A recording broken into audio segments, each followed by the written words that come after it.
Hemos esperado por meses que estalle esta guerra civil entre Donald Trump e Elon Musk, y finalmente ha ocurrido. Pero nunca hubiéramos imaginado lo grave que sería esto, porque después de horas y horas de enfrentamiento, tweets, tras publicaciones, tras videos, tras ataques mutuos a su propia reputación, Donald Trump lanzó su mayor ataque hasta la fecha. Él amenazó con quitarle a Elon Musk todos sus contratos con el gobierno. Elon no se quedó callado y se lo devolvió con la bomba más devastadora para toda la presidencia de Donald Trump, revelando lo involucrado que él estaba con Jeffrey Epstein. Esto está volviendo locos a todos los seguidores de MAGA. Ahora, han habido muchas peleas que explican cómo Elon Musk llegó a este punto, y vamos a revisar las más impactantes para que entiendas cómo todo esto pasó y cómo Elon llegó a hacer esta amenaza tan fuerte. Así que comencemos con el video que detonó todo esto. We've done a great job.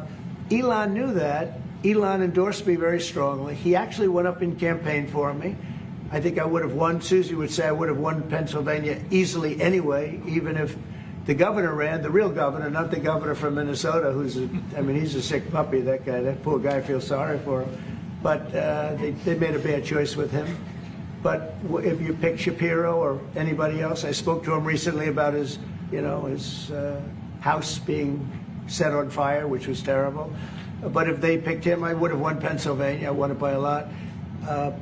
But I'm very disappointed because Elon knew the inner workings of this bill better than almost anybody sitting here, better than you people. He knew everything about it. He had no problem with it. All of a sudden he had a problem, and he only developed the problem when he found out that we're going to have to cut the EV mandate, because that's billions and billions of dollars, and it really is unfair. We want to have cars of all types. Electric, we want to have electric, but we want to have a gasoline, combustion. We want to have different. We want to have hybrids. We want to have all. We want to be able to sell everything.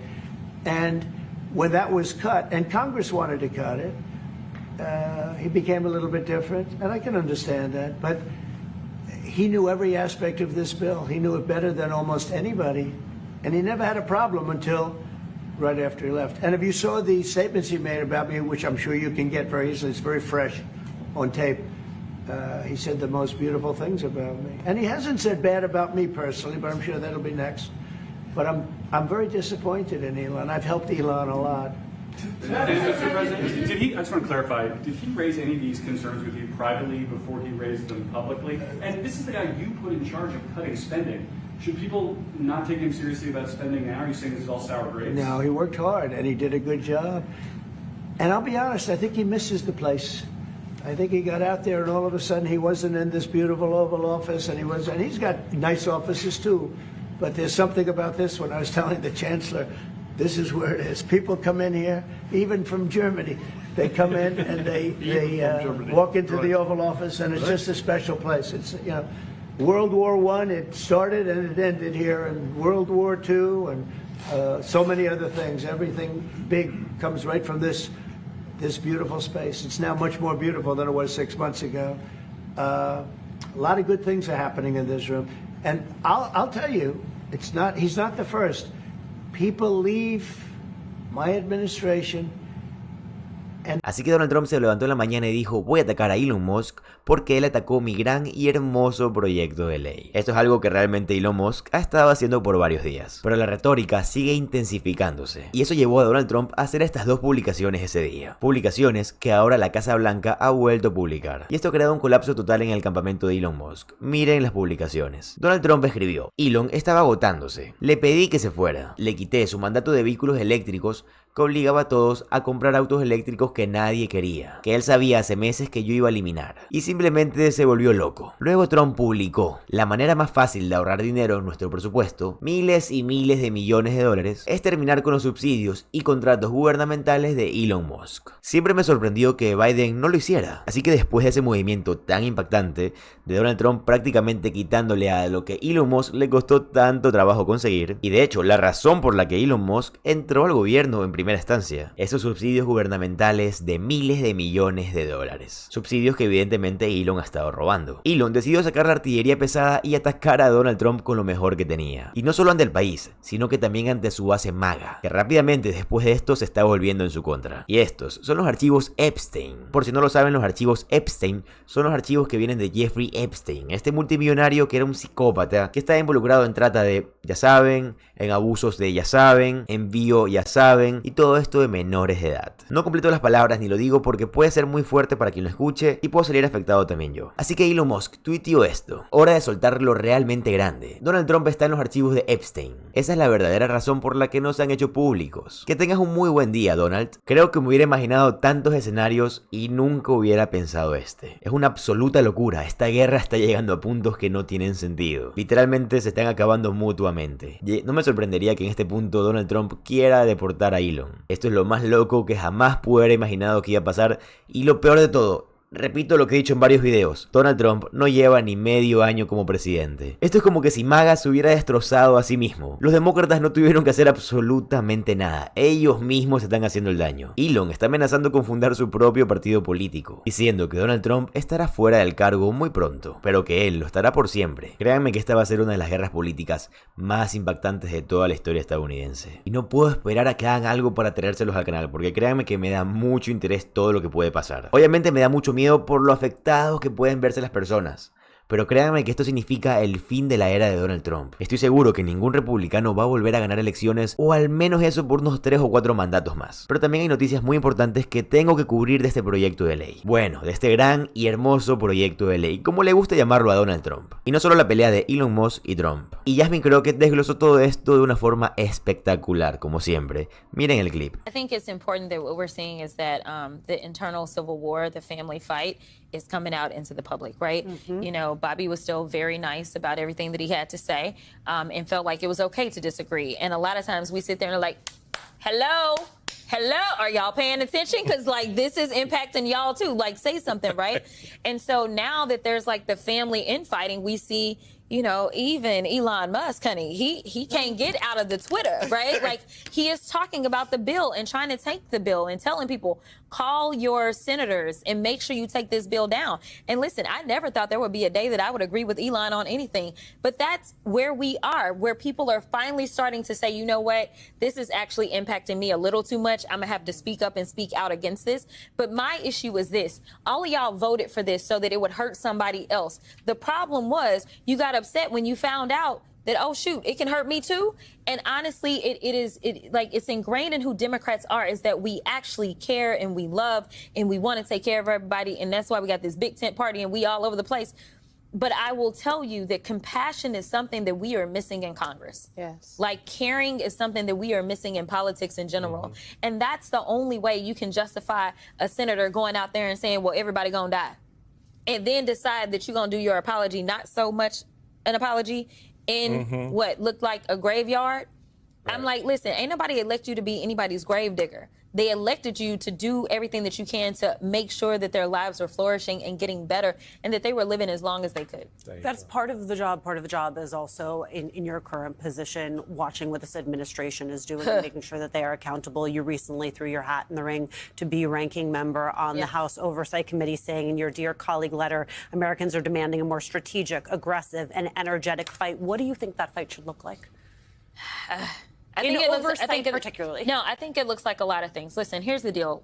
We as Democrats can sit there and say, oh, you know what? He violating the Emoluments Clause of the Constitution.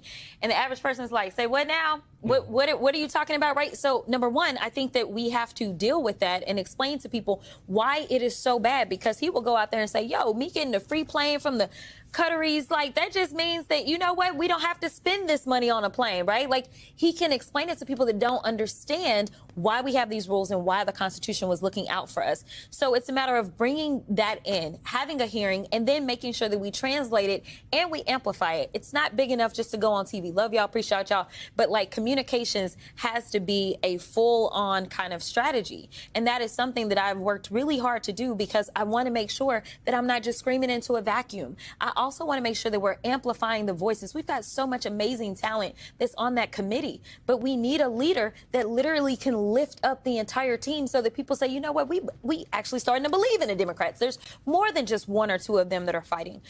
But also I think that we just got to be real and we got to go hard, right? Like there's only one person Donald Trump does not want in that seat. It is me, like point blank period.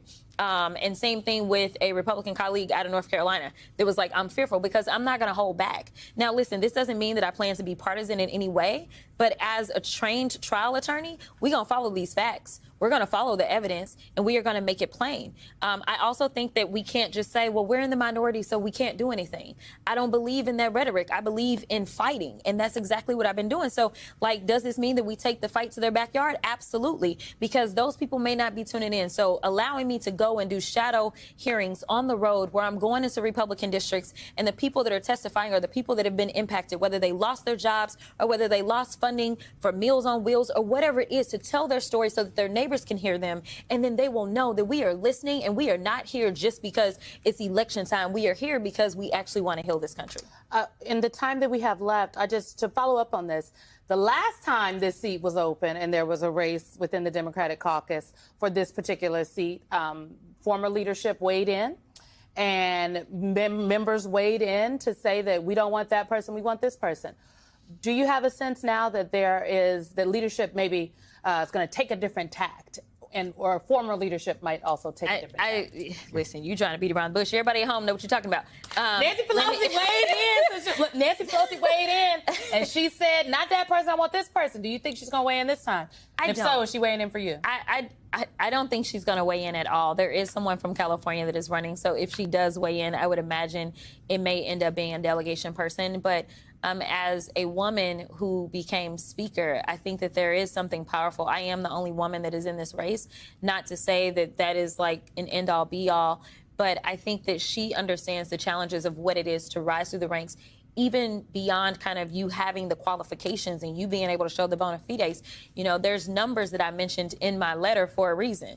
Like, you talk about your numbers because they're strong, right? Like, it's not really normal for a freshman to raise over $4 million for DCCC. It's not really normal for a sophomore black woman in a safe Democratic seat to raise $1.7 million and become the 7th highest fundraising Democrat in Q1. Like, these are not, you know, or for a sophomore to have traveled to done over 100 events on behalf of other people. So what I'm trying to do is let everybody know that I'm a team player.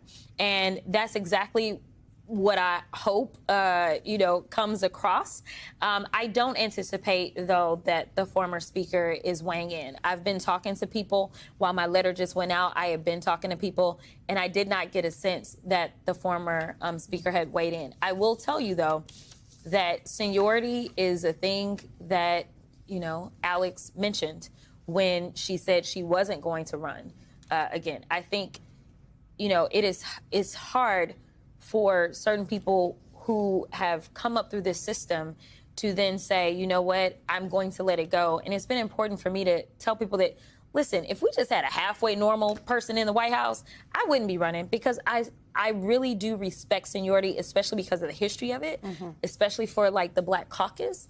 But at the same time, if we don't meet this moment, I think that we're going to continue to see our numbers plummet. I think we're going to continue to lose a lot of our support. And I think that when we talk about diversity, as much as we do on our side of the aisle, that even means in our leadership. And so diversity comes from all different ways. And so we've done a lot of seniority kind of votes. I'm hoping that we can break the norm, at least in this particular race, and give someone a shot who really just wants to help our team. Créeme que apenas sepa más información de esto te la voy a tirar al canal instantáneamente, ya que mi obligación y a lo que yo me dedico es que tú estés informado. Así que si te gusta lo que viste, te gusta lo que estás viendo y te va a gustar saber más a futuro, te agradecería y te lo pido de todo corazón que te suscribas al canal, ya que créeme que no te vas a arrepentir. Subo 3 videos por día y te aseguro que nunca ningún político me va a comprar para que diga cosas que no son. Siempre te voy a traer la verdad, siempre. Mi nombre es José Alvarado, soy economista y estoy comprometido con informarte diariamente. Nos vemos en el siguiente video. Adiós.